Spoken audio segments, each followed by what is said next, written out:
honored to present you our guest for today, Dr. Atusa Madabi. Hi, Atusa. How are you doing?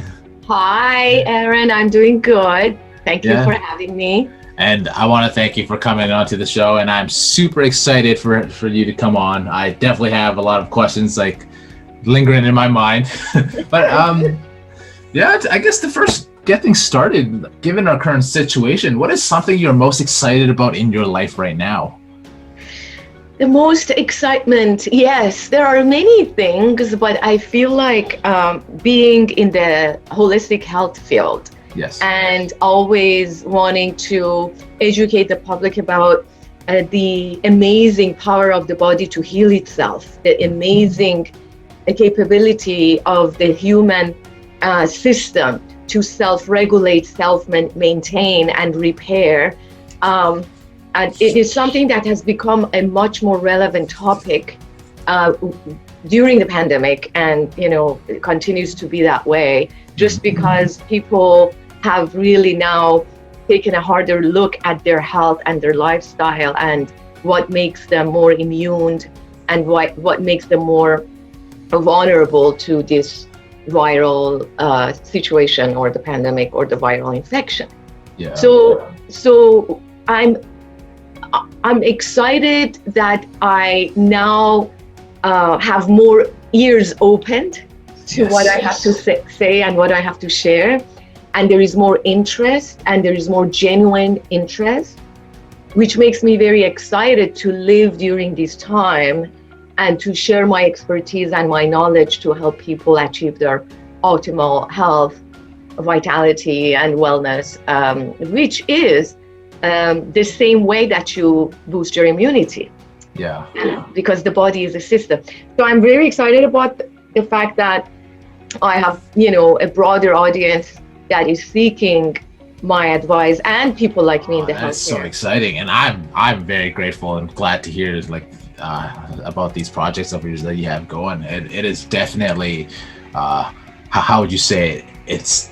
It's awesome progress, right? Just being able, again, the way I look at it too, you're doing your part to help advance and make people aware of the whole holistic aspect of things. Because I again, in the intro, I think in the West, it's not very highly adopted or even aware, right? Mm-hmm. Very true. Yeah, absolutely. So I guess to start things off, from a career aspect, you obtained your doctorate in chiropractic medicine first. Right. And so was this something you knew you wanted to pursue at a very young age? Absolutely not. No? No, absolutely not. And that is why I also mentor. And so here's the thing. A lot of my patients are millennials. Yes. And I mean, for many years, for a few years now.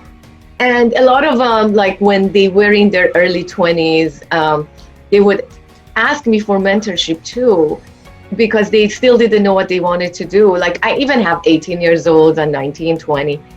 And here's the thing, sometimes things open up to you and your calling and what is the thing that you really are meant to do will come to you, not in your childhood. Yes, there are some of us that know exactly what they want to do, where they want to go, and what they want to be.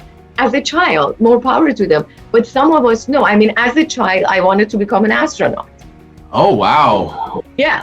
So I wanted to become an astronaut. And that is why in my country of origin, which is Iran, you actually choose a major in high school that prepares you for your future career and university. Yes. And because of that vision of astronaut, I actually chose math and physics for high school, which is the hardest topics, and you have to be a very good student, and you have to be this very smart kid and nerd to actually. Super competitive too, right?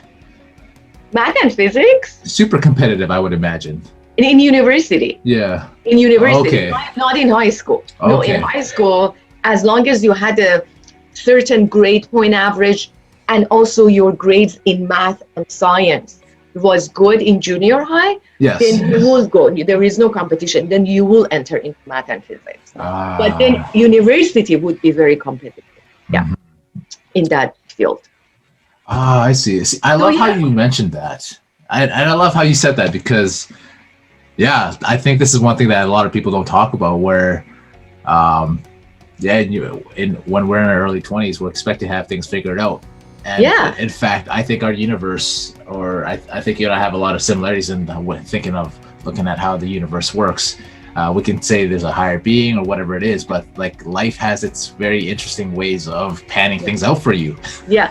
But here's the thing though, as a child, even though I wanted to become an astronaut, but in fact, I started my chiropractic career as a child. Oh, Hold on. So I say that like facetiously, yeah. but here is the thing. As a child, so in traditional cultures, a lot of times your grandparents live with you, Hmm. when they're older, etc. And so I actually watched. I was very close to my grandpa, and when he passed away, I was 4 years old. But at that time, nobody explained it to me where he went, what happened. He just disappeared one day. Yeah. And that triggered a sense of curiosity in me. So then when I was 6, my grandma, who had rheumatoid, I would see her, massaging her joints with ointments. Mhm. And I was so intrigued with old age, with the way they moved, with deformities in her hand. And I would ask her what is that? And she would explain it to me. Then I would offer to massage her joints with the same ointment. Then when I was 12, my dad lifted up the same grandma off of bed and threw out a disc in his lower back. Then I Wow. started working on him with my feet and my hands. It was very intuitive to me, but I didn't know there was a profession. And it wasn't, for me, I had this fantasy about astronaut, Yes. being an astronaut. But in fact, I had already, see, the thing is, this was always my calling. I just didn't know.